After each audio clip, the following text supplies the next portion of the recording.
हरे कृष्णा कृष्णा कृष्णा हरे हरे, हरे राम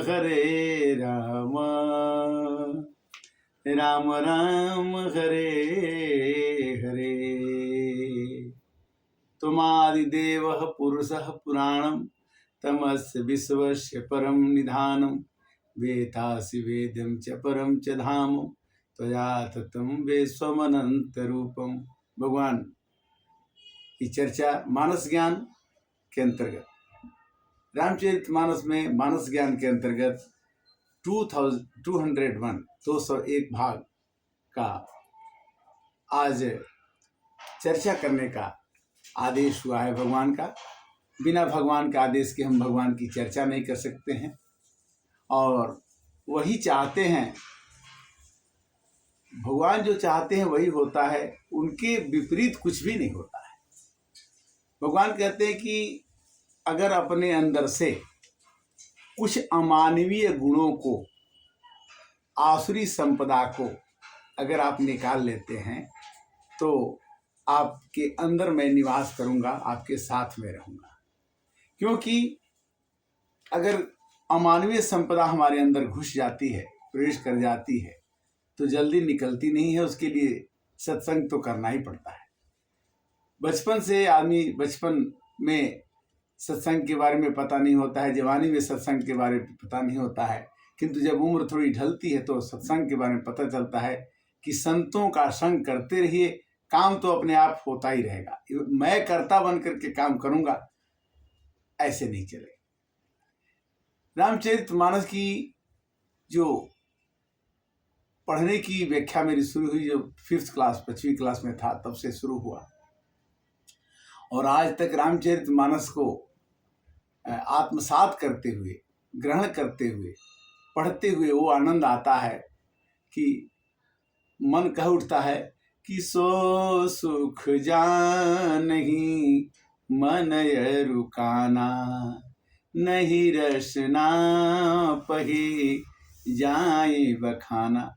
जैसे किसी आदमी को बढ़िया चीज खिला दिया जाए और वो गूंगा हो, और उससे पूछा जाए कि इस खीर का स्वाद कैसा है, या आम खाए हो तो आम का स्वाद कैसा है, तो गूंगा आदमी उसका वर्णन नहीं कर सकता है। उसी तरह से रामचरितमानस के चौपाइयों को पढ़ने के बाद जो आनंद आता है, उसका वर्णन करते समय आदमी भाव विह्वल होकर के उसको वर्णन करना भूल जाता है।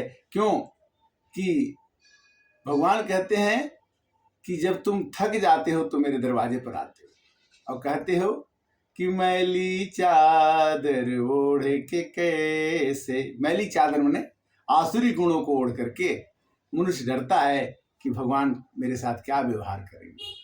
मैली चादर ओढ़ के कैसे द्वार तुम्हारे आऊं, मैली चादर ओढ़ के कैसे।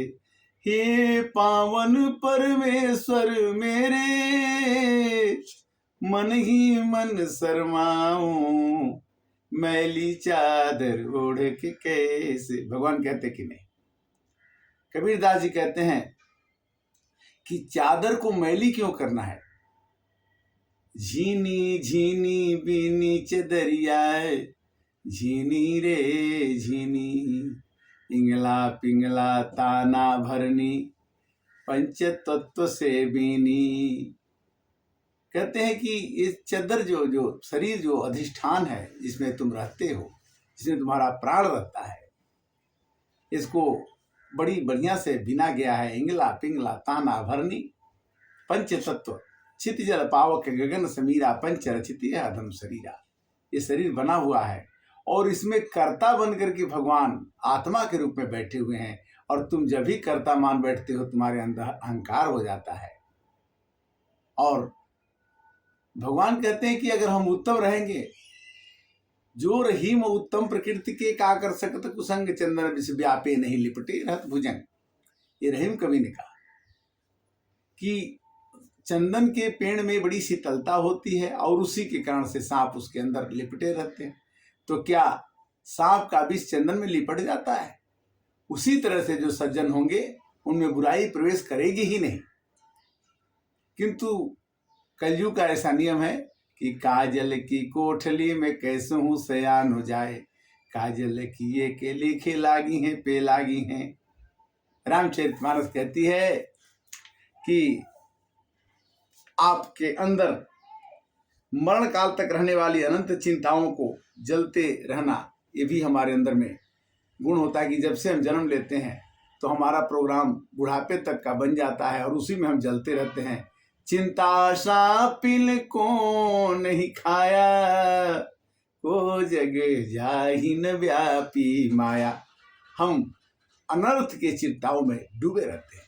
चिंता सापिन, चिंता रूपी सांपिनी भला किसको नहीं खा सकती। चिंता सांपिनी को नहीं खाया, को जग जाहि न व्यापी माया।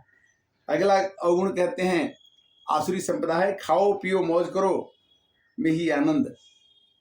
देखो कभी भी सबे दिन जात नेक समाना, एक दिन राजा राज करत है, दूसरे तसिलत मसाना, सबे दिन जात नेक समाना। राजा हरिश्चंद्र थे, उन्होंने अपना पूरा राजपाट दान में दे दिया और दान में देने के बाद एक डोम के पास नौकरी करने लगे। और जब वो डोम के वहाँ नौकरी करने लगे तो लोगों से कफन का पैसा मांगने लगे और तसलने लगे।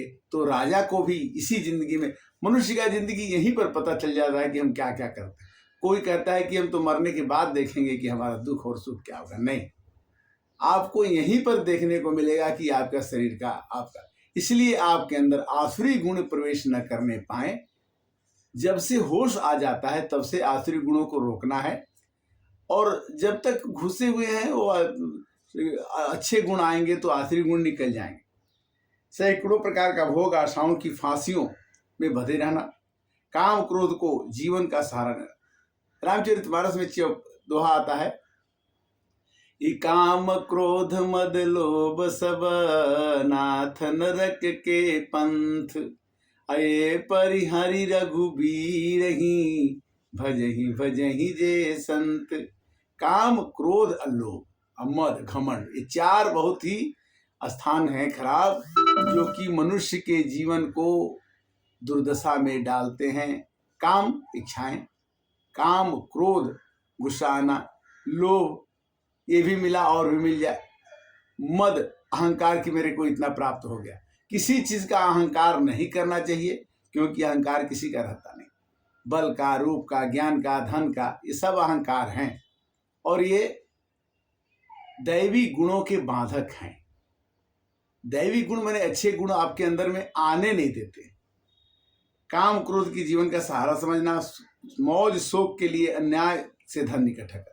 अगर आपने धन इकट्ठा कर लिया लाखों करोड़ों, तो आपको ऐसी कुछ बीमारी किसी की आ जाती है परिवार में कि लाखों करोड़ों खत्म। धन कब खत्म हो जाएगा पता नहीं चलेगा, धन कब आ जाएगा ये पता नहीं चलेगा। सदा इसी विचार में रहना कि आज पैदा किया है, बाकी भविष्य में पूरा कर लूंगा, इतना धन तो मेरे पास है, फिर और हो जाएगा। गीता कहती है कि मनुष्य की परिकल्पनाएं होती हैं कि मैंने ये कर लिया, मैं वो कर लूंगा, मैंने ऐसा भी, मेरे समान कोई नहीं है, मैं यज्ञ करूंगा। गीता कहते हैं कि न तुम यज्ञ कर सकते हो। मनुष्य का शरीर 26 तरह के भावों से बना हुआ है, कर्मेंद्रिय, अहंकार, मन बुद्धि अहंकार, ज्ञान इंद्रिय, कर्मेंद्रिय, और 25-26 आइटम तत्व से मिलके बना हुआ शरीर में से कर्ता कौन सा है आप उसको नहीं पहचान पाएंगे कि हाथ कर रहा है, कि नाक कर रहा है, कि बुद्धि कर रही है, कि आत्मा कर रही है। कर्ता नाम का कोई चीज आपके अंदर नहीं है, आपको कराया जा रहा है और आप करते जा रहे हैं। बैर भाव से प्रेरित होकर दूसरों की हिंसा करना है। बैर या कारण सब काहू सो, अजो कर हित अनहित ताहू से। जो आदमी आसुरी संपत्ति का होता है, आसुरी संपदा का धनी होता है, वो बिना मतलब के भी किसी से लड़ाई कर बैठता है।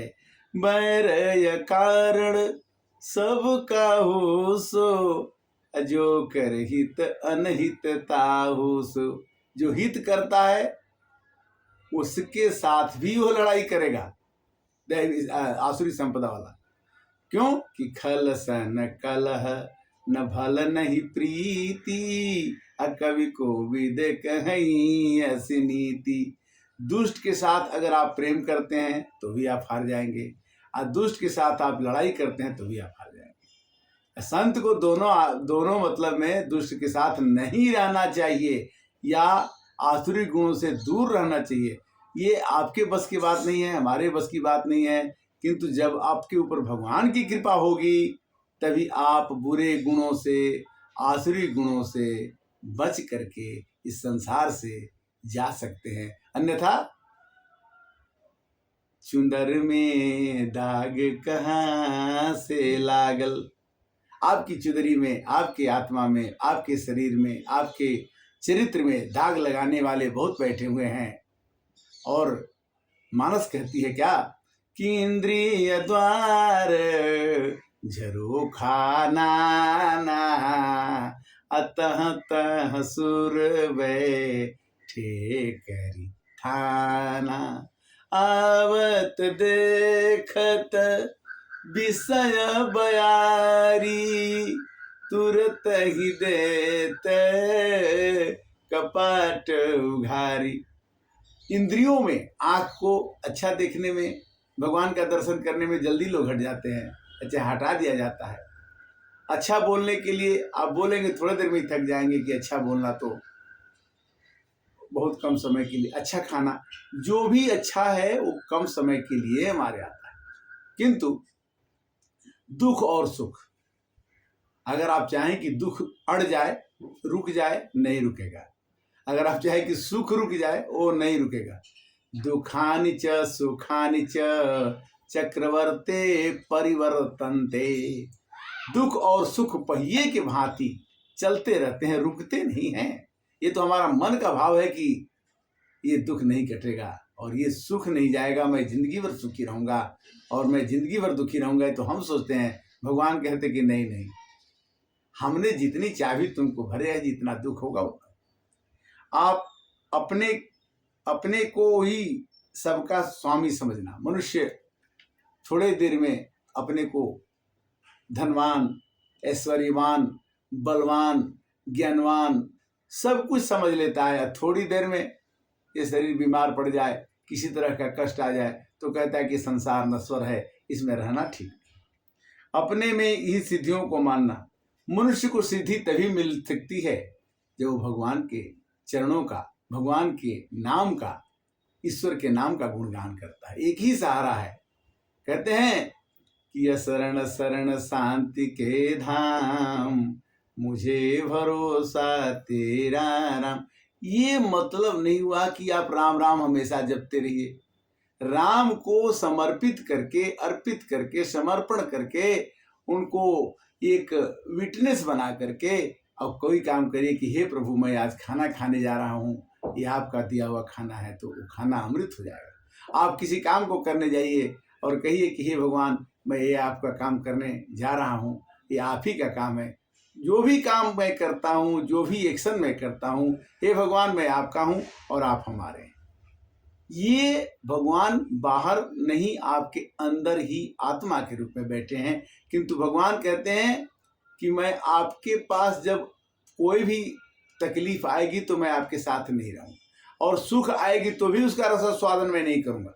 मैं भी एक देखने वाला, दर्शक के रूप में आपके साथ देखता रहता हूँ कि आपके साथ क्या हो रहा है। क्यों कि आप अपने कर्मों का फल खुद पा रहे हैं। रचाई सृष्टि है जिस प्रभु ने, वही ये सृष्टि चला रहा है। जो पेड़ हमने लगाए पहले, उसी का फल अब हम खा रहे हैं। रचाई सृष्टि। बचपन में हमारे बड़े भाई ने कहा कि रामायण का पाठ करते रहो तो तुम्हें बड़ा आनंद आएगा। तो उनकी गुरु के रूप में वो हमारे आए और उन्होंने कहा कि करते रहोगे भजन धीरे धीरे तो मिल जाएगा ओ सजन धीरे धीरे। भगवान को प्राप्त करना एक दिन की बात नहीं है, ज्ञान को प्राप्त करना एक दिन की बात नहीं है। करत करत अभ्यास से जड़मति होत सुजान, रसरी आवत जात ते सिल पर परत निशान। ये अभ्यास की चीज है और भगवान में प्रीति का रीति सीखने की बात है। जो जान ही सोई देहि जनाई, और जानत तुम ही होई जाई। शारीरिक बल से ही अपने को बलवान मानना, मनुष्य समझता है कि मैं हमेशा बलवान रहूंगा। बचपन, जवानी और बुढ़ापा आते आते बल निष्क्रिय हो जाता, आदमी उठना मुश्किल हो जाता है। जो काम हम बचपन में कर सकते थे वो जवानी में करना मुश्किल हो जाता है, जो हम जवानी में कर सकते थे वो बुढ़ापा में करना मुश्किल होता है। क्योंकि अवस्था का परिवर्तन होते ही हमारे कार्यों में परिवर्तन हो जाता है। और इस तरह से सांसारिक भोगों को, अपने ही सुखों, अपने को सुखी समझना। संसार के जितने भी सुख हैं वो मिलते रहेंगे आपको, किंतु उससे आप सुखी नहीं हो सकते हैं। इस तरह से आज की चर्चा हमने किया कि दुर्गुणों से कैसे बचें। दुर्गुण मतलब आसुरी संपदा। और आज कथा का विश्राम फिर करेंगे और 202 में फिर आपके साथ मिलेंगे। तब तक के लिए हमें अनुमति दें और रामचरितमानस मानस ज्ञान के अंतर्गत YouTube के द्वारा आप ये चैनल का सुनते रहें। चूँकि ये बहुत आनंददायक तो नहीं लगता है, क्योंकि कुछ चीज़ें आनंददायक नहीं है किंतु ज्ञानवान की चीज़ें हैं। अगर हम इसको सुनते हैं तो हमारे मन को शांति जरूर मिलती है। और आप इस पर मेरे को कोई गलती है तो कमेंट जरूर करें, लिखें और मेरे को बताएं। क्योंकि हम आपके जो हम बोल रहे हैं, हम नहीं बोल रहे हैं, आप सबों का प्रेम हमारे साथ जुड़ा हुआ है, जिसके कारण से हम अच्छे पंक्तियों को, अच्छे ज्ञान को सजो करके आपके पास प्रस्तुत करने की कोशिश करते हैं। और अब आपके आज के लिए क्षमा चाहेंगे। तब तक के लिए हरे राम राम राम हरे हरे, हरे कृष्णा कृष्णा कृष्णा हरे हरे।